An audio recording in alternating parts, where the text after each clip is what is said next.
Natatandaan mo ba nang sinabi nila na babagsak na ang ekonomiya ng Russia? Sa ngayon talaga hindi pa ito naging tulad ng inaakala ng marami. Ang ruble ay bumagsak, subalit ito ay lumilitaw na stable. Ang GDP ay bumalik sa mga pre-war level nito, at itong linggo lamang ang inflation ay lumilitaw din na tumatatag. Ang Russia sa ngayon ay tinatransform na ang ekonomiya nito sa panahon ng digmaan. Subalit, paano at ano ang ibig sabihin nito para sa mga ordinaryong Russian? Yan ang bibigyan namin ng kasagutan. Kaya naman kung handa ka na, simulan na natin. Una sa lahat, ano nga ba ang ekonomiya sa panahon ng digmaan? Ang mga bansa sa panahon ng digmaan ay mayroong mas mataas sa pangangailangan para sa mga military materials. Mula sa mga bota at backpack hanggang sa mga tangke at bala. Kaya muling inayos nila ang kanilang ekonomiya upang unahin ang production sa kanilang lugar na lumili ka ng mga trabaho at mapalakas ang economic activity sa proseso. Ang overall production, sinusukat ng GDP rises at dapat nating banggitin na ang digmaan ay madalas na nakatali sa inflation.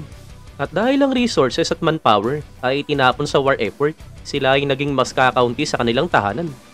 Ang mga government sa digmaan ay gumagastos din ng mas malaki at higit pa, at lahat ng ito ay nangyayari sa Russia sa ngayon. Ibinubuhos ng bansa ang kanilang pera at mga resources sa mga pag-isikap sa digmaan upang makagawa ng higit pa sa kung ano ang kailangan nito sa larangan ng digmaan, at ang GDP ay tumataas. Ang IMF forecast ay lalago pa sa higit 2.5% sa 2024 at higit pa ito sa doble at humigit kumulang 1% na paglugo na hinulaan noong nakaraang taglagas.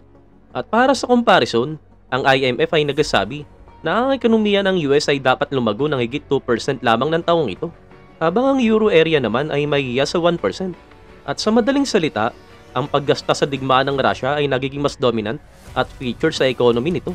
Kaya naman ang malaking tanong, bakit hindi nagawa ng mga sanksyon na durugin ang ekonomiya ng Russia? At para malaman mo ang kasagutan, ganito ang sinabi ni US Secretary Janet Yellen nang inilarawan niya ang layunin ng mga sanksyon laban sa Russia at kay Pangulong Putin mismo. Ayon mismo sa kanya, mayroong kaming layunin mula sa simula. Ang isa ay ang pagkalis sa Russia sa revenue, gaya ng iyong nakita. At ang pangalawa ay ang pagkakahit sa kanila ng access sa mga kagamitan na kanilang kailangan. Ang mga sanksyon ay gumawa ng ilang malalaking bagay na kung saan pinutol nila ang $100 million ng Russian reserve na hawak ng mga bangko sa ibang bansa. Tinarget din nila ang mga kita ng langis na kung saan ang Russia ay naging sobrang dependent. Parehong nakatutok ang mga ito sa revenue aspect na sinabi ni Yellen. Subalit pinutol din ng Western nations ang Russia mula sa global payments, clearing system at SWIFT. At gumawa sila ng hakbang upang ikurba ang kalakalan ng Russia at itigil ang pag-export ng ilang sensitibong kalakal na ginawa sa kanilang bansa. At para sa transformation ng Russia sa isang ekonomiya sa panahon ng digmaan, upang ito ay magtagumpay, ang mga measure na ito ay dapat lutasin. Una, walang gaanong magagawa si Putin tungkol sa mga frozen Russian reserve. Inilagay ng mga eksperto ang bilang na malapit sa 300 billion at ang halaga na ito ay tila wala sa kontrol ng Moscow. Subalit si Putin ay nagkaroon ng higit pa na tagumpay pagdating sa isa sa mga paghataw sa digmaan ng bansa. Ang Western cap sa oil prices na plano ay nagtatangkang maglagay ng maigpit at takip sa pera ng langis ni Putin na tradisyonal na nagpopondo ng malaking bahagi ng budget ng kanyang bansa, habang pinapanatili din ng sapat na langis sa world market. Nilimitahan nito ang presyo sa $60 per barrel na mas mababa kaysa sa mga presyo sa merkado sa parehong oras para sa anumang mga barko na naka-insured sa Western company. Ang isang malaking bahagi ng mga international shippers ang umaasa sa mga insurers sa mga bansa na ito. At sa ngayon, nang tumama ng matindi ang kap sa pananalapi ni Putin, isang taon lamang ang nakalipas, ang Moscow ay naharap sa isang malaking butas sa budget dahil sa nawawalang pera, at pagkatapos ito ay gumanti. At mula noon, pinagsama ni Putin ang sarili nitong tinatawag na shadow fleet ng mga tanker ship. Hindi sila nahulog sa ilalim ng mga letter ng mga bagong sanksyon.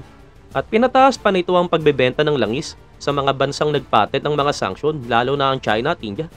At dapat nating banggitin na ang EU at ang allies nito ay hindi ganap na huminto sa pagbili ng mga fossil fuel sa Russia. At dahil sa iba't ibang butas sa pag-opt-out, ang EU ay isang pangunahing mamimili ng gas ng Russia, kahit na ang overall quantity ay small fraction lamang na kung ano ito 3 taon na ang nakararaan. Kaya naman habang ang overall export ng fossil fuel ng Moscow ay bumagsak mula sa panahon bago ang digmaan, ang mga effort itong talunin ng mga oil sanction ay lumilitaw na huminto sa pinakamasamang pagdulas na nakatulong upang ilagay ang ekonomiya ng Russia sa medyo matatag na lupa. Subalit, Mayroon ding katulad na nangyayari sa general trade. At dahil na rin ang ugnayan sa kanluran ay naputol, ang Russia ay lalong bumaling sa ibang bansa lalo na ang India at China.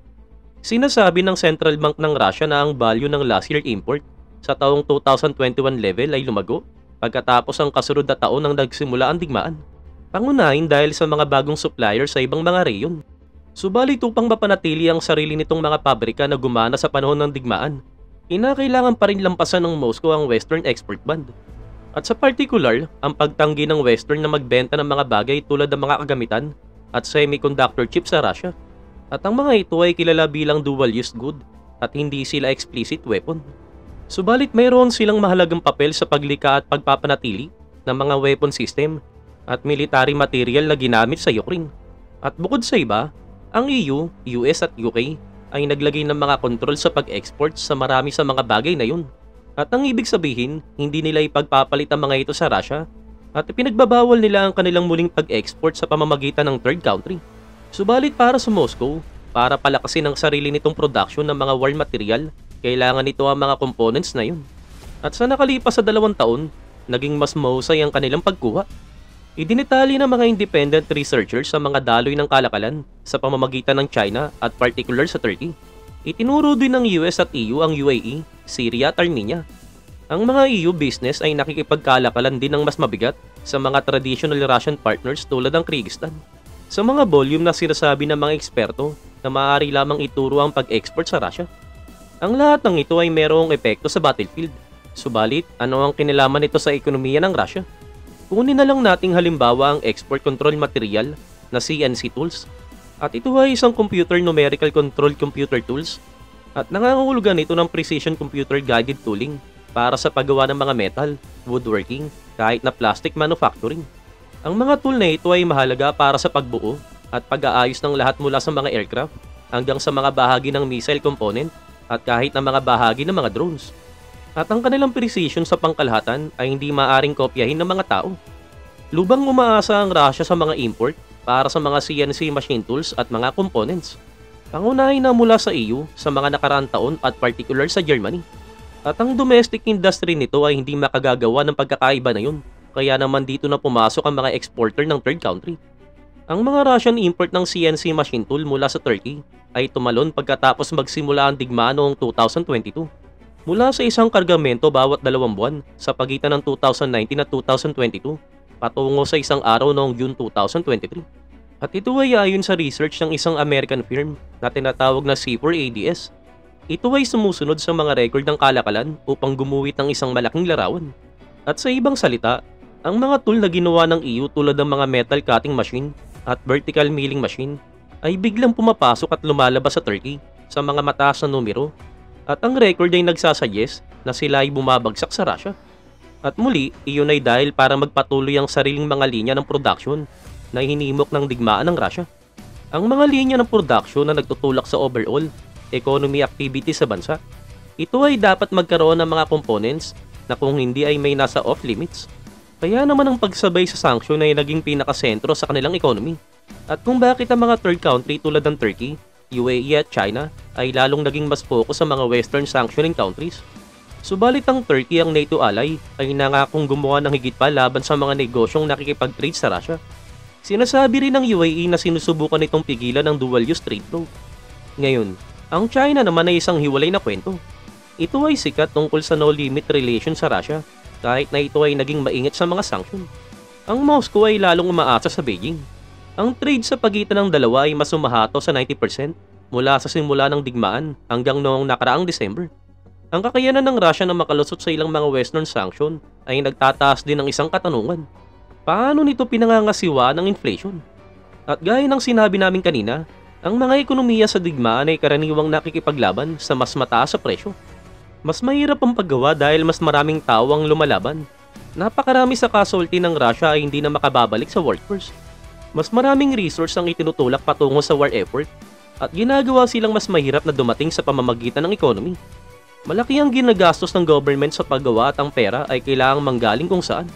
At sa katunayan, ang inflation ay naging isang bugabo para sa Moscow at isang downright problem para sa karaniwang Russian. Ang Central Bank ng Russia ay nagtaas ng mga rate ng interest sa isang torpes bilang tugon ng 5 beses noong 2023 lamang. At nadoble nito ang pangunahing rate nito sa loob ng ilang buwan. Ibinalik din ng bansa ang mga kontrol sa pera at ipinakilala nito noong unang bahagi ng digmaan. Mahalagang pinipilit ng mga exporter na i-convert ang mga foreign currency sa rubles at pagkatapos ay pinipigilan silang ibenta ang mga ito na kung saan tumutulong sa pagtaguyod ng local currency. Kapag sinabing ang mga bagong inflation figure ay nagdaragdag kasalaysay na ang inflation ay talagang nagpapatatag, ang pagtaas ng Consumer Price Index para sa February ay tulad ng inaasahan kaysa noong 2023. Kaya naman ano nga ba ang ibig sabihin ng mga ito sa average Russian? Ang GDP ay tumaas, ang inflation ay tila lumuluwag, at tumataas pa nga ang sahod sa lahat ng tila at ito ay positibo. At una sa lahat, walang pangako na ang inflation ay masuri lalo na't nagpapatuloy ang digmaan.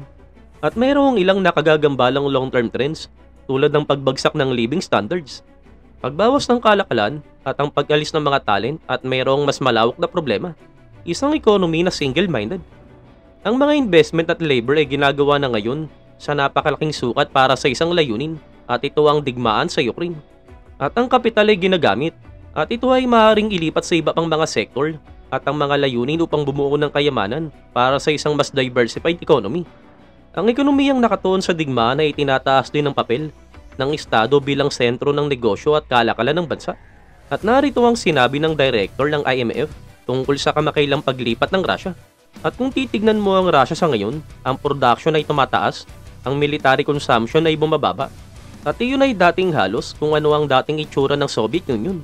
Ngayon, dapat mong malaman na si Kristina Georgieva ay mula pa sa Bulgaria, at naniniwala siya na ang ekonomi ng Russia ay nasa mahirap na sitwasyon. Ang mga matalinong tao ay umaalis at ang makabagong teknolohiya ay naging lalong mas mahirap na makuha. At ang ibig sabihin, sinusugol ng Russia ang kanilang hinaharap. At hindi pa dito nagtatapos ang kwento. Sinasabi ng mga bansa sa kanluran na hindi pa sila tapos. Nilalayon nila na lalong pahinain ng world finances ng Russia at gawing mas mahigpit palalo ang mga sanksyon batay sa kanilang natutunan sa ngayon. At ang ibig sabihin, ang pagpigil sa mga third-party exporter papuntang Russia. At mas nagisikap na pigilan ng shadow fleet. At halimbawa na dito sa pamamagitan ng paglalagay ng mga pressure sa mga daungan at coast guard sa buong mundo na kung saan marami sa mga company na ito ay tumatakbo sa mahalagang areas. At sa lahat ng ito, patuloy nating susubaybayan ang ekonomi ng Russia at kung paano ito nagbabago para sa mas mabuti o para sa mas masama. Ngayon, ikaw, ano ang masasabi mo sa video natin ngayong araw? Ipaalam mo naman sa amin sa komento.